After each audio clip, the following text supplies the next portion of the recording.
Assalamualaikum. Waalaikumsalam.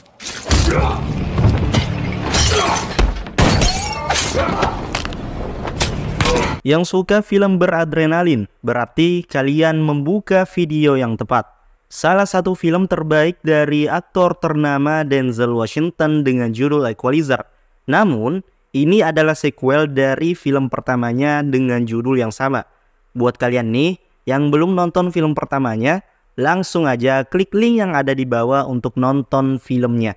Biar ketika kalian nonton sequel ini, kalian bisa ngerti alurnya. Oke? Dan karena genre film ini adalah action, maka sudah pasti kita akan disuguhkan teknik bertarung ala Denzel Washington yang gak kaleng-kaleng. Penasaran seperti apa filmnya? Oke, langsung saja kita masuk ke dalam alurnya. Film dibuka dengan sebuah kereta api yang melintas menuju Turki.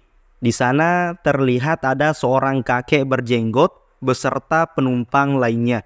Sesaat kemudian, kakek berjenggot yang ternyata adalah Robert ini menuju ke sebuah bar di gerbong kereta tersebut dan memesan air putih hangat. Si pelayan berkata, jika bar sudah tutup.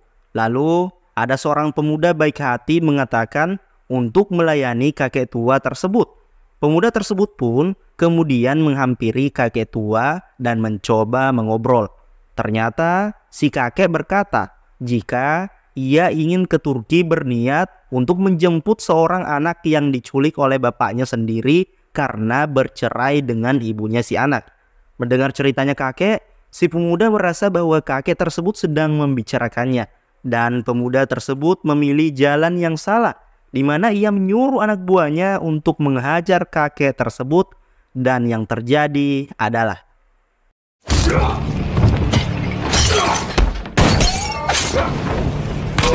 singkat cerita, si anak tersebut kembali lagi kepada ibunya di Amerika. Dan inilah Robert, pria pensiunan FBI yang selalu berbuat kebaikan untuk siapa saja yang membutuhkannya. Di sequel kedua The Equalizer ini, Robert bekerja sebagai supir Uber. Dan setiap hari, Robert menjalani kehidupan normal sebagai supir Uber dengan penumpangnya yang beraneka ragam. Robert ini tinggal di sebuah rumah susun sederhana yang dimiliki oleh seorang muslim yang baik. Scene kemudian berganti di sebuah rumah mewah di Brussels, di mana seorang ekspatriat tiba-tiba didatangi rumahnya oleh sekelompok pembunuh bayaran.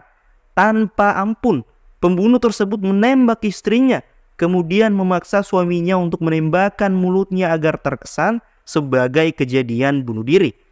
Lalu Robert kebetulan mendapat order di lobi hotel untuk mengantarkan seorang wanita cantik. Terlihat wanita tersebut mengalami kesakitan. Karena tak tahan oleh penderitaan wanita itu, ia kemudian mendatangi kamar hotel tempat pemesan Uber tersebut. Di sana terdapat beberapa eksekutif muda selesai berpesta sabu. Si Robert pun berkata, jika wanita yang tadi ia antar sekarang di rumah sakit karena pendarahan di kelaminnya. Mendengar hal itu pun, salah satu dari mereka mengunci pintu kamar dan berniat menghajar Robert. Dan pada akhirnya,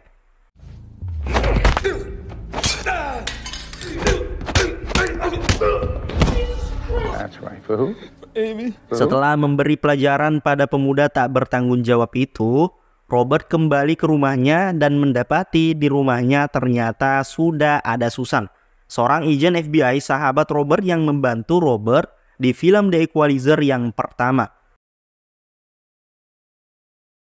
Esok harinya, Robert dibuat terkejut melihat kebun milik tetangganya berantakan dan tembok rumahnya yang sudah dikotori oleh orang tak dikenal.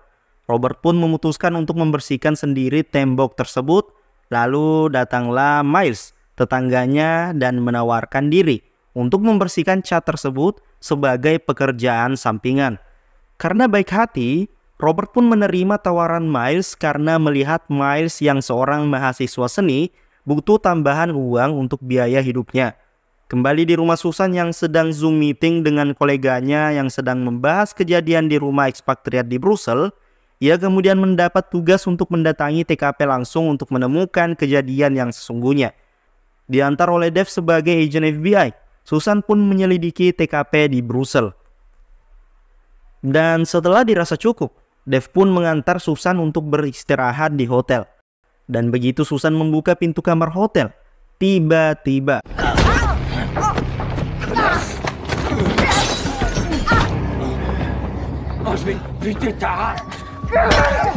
Robert yang mendengar kabar tewasnya Susan pun bergegas ke rumah duka dan menemui Brian, suaminya. Di sana, Brian menjelaskan jika menurut penyelidikan Interpol, kejadian tersebut hanyalah perampokan biasa. Namun, Brian agak curiga nih, karena Susan sama sekali nggak pernah memakai perhiasan jika bepergian. Merasa ada yang janggal, Robert pun meminta barang-barang milik Susan untuk menyelidiki kasus tersebut. Sementara itu, terlihat kedua pembunuh Susan sedang pesta obat di rumahnya. Dan tiba-tiba, ternyata pelaku yang mengebom rumah pembunuh Susan adalah orang yang sama yang telah membunuh suami istri ekspatriat di Brussels. Di sini mulai terlihat bahwa Susan dibunuh adalah untuk menghilangkan jejak karena ia sedang menyelidiki kasus pembunuhan di rumah Brussels. Kembali ke Robert yang sedang memeriksa CCTV di hotel tempat Susan terbunuh. Kemudian, Robert bergegas menemui Dev di tempat kerjanya. Dev pun begitu kaget melihat bahwa Robert masih hidup. Di sini diketahui jika Dev dan Robert adalah mantan agen FBI yang pernah bekerja dalam satu tim selama 7 tahun. Sebelum akhirnya Robert dilaporkan meninggal karena kecelakaan, dan itu adalah atas permintaan Robert sendiri untuk menghilangkan jejaknya. Setelah reunian singkat itu, Robert pun berkata jika pembunuhan Susan sudah pasti direncanakan. Ini diketahui dari cara pembunuh tersebut yang menekan nomor lantai kamar Susan berada. Artinya, si pembunuh sudah tahu lokasi target. Dev yang menerima laporan tersebut pun siap untuk membantu penyelidikan kematian dari si Susan.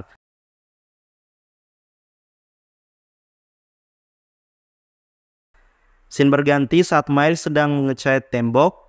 Kemudian ia didatangi beberapa anak berandalan yang mengajaknya untuk pergi. Di sisi lain, Robert pun terlihat sedang mereka-reka adegan pembunuhan di rumah Brussels karena dianggap hal itu berkaitan dengan pembunuhan Susan. Ia kemudian berkesimpulan jika itu bukanlah bunuh diri karena posisi letak bekas peluru yang tembus dari mulut korban hingga jendela rumah itu tidak mungkin dilakukan oleh orang yang bukan kidal. Sementara si korban bukanlah kidal. Setelah sekian lama menganalisa kasus itu, ia kemudian teringat Miles yang belum juga pulang. Dan karena khawatir, ia kemudian memutuskan untuk menjemput Miles yang berada di tengah gerombolan berandalan.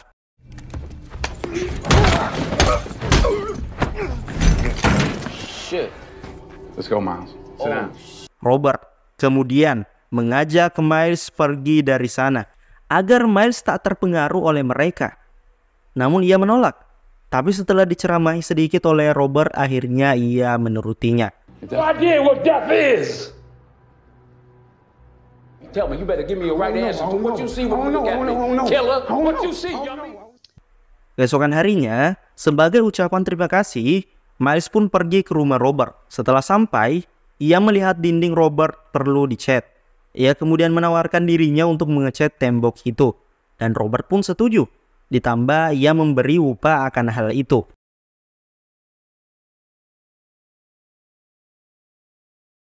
Singkat waktu, Robert pun kembali ke aktivitasnya. Kali ini ia mengantar seorang penumpang menuju ke bandara. Dan di tengah perjalanan, tiba-tiba penumpang itu berniat membunuh Robert yang justru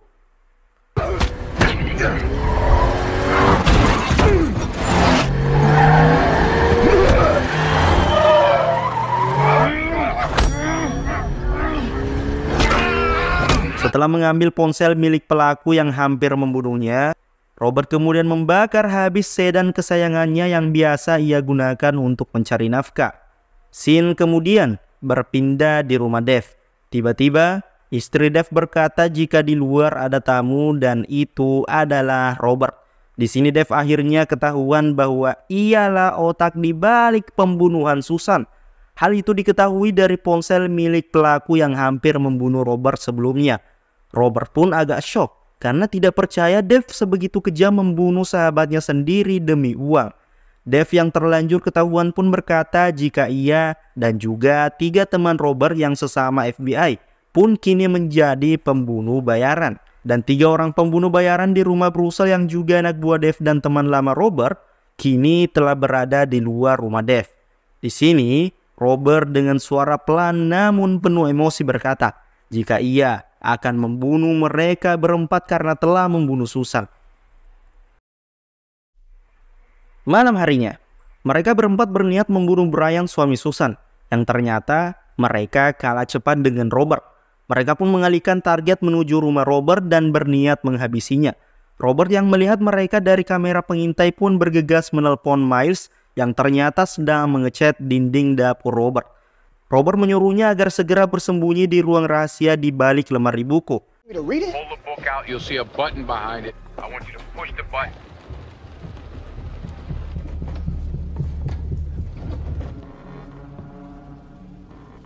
Hey, Mr. McCall. Merasa sudah aman, Miles pun memutuskan keluar dari persembunyiannya. Dan sialnya, Dave dan temannya hanyalah bersembunyi sesaat dan berhasil menangkap si Miles. Hey, kid. Dave yang merasa mengetahui kemana Robert pergi pun bergegas menyusulnya ke rumah lama Robert di pinggir pantai. Dan secara kebetulan, lokasi tersebut sedang dievakuasi karena ada badai besar sehingga tak ada satupun penduduk di sana. Dan disinilah Robert mulai beraksi dengan membunuh satu persatu anak buah Dave yang juga juniornya itu.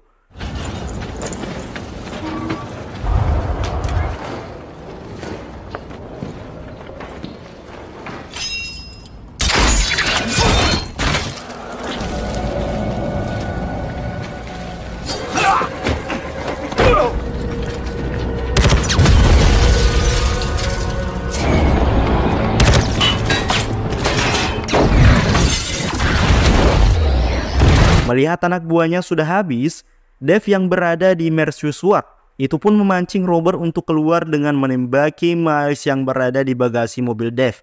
Melihat Robert tak kunjung keluar, Dave pun mulai panik dan kelimpungan mencari Robert. Seakan alam turut berpihak pada Robert, tiba-tiba Dave terhempas oleh angin badai yang begitu kencang. Dan entah dari mana datangnya, Robert telah berada di atas mercusuar dan menghabisi si Dave ini.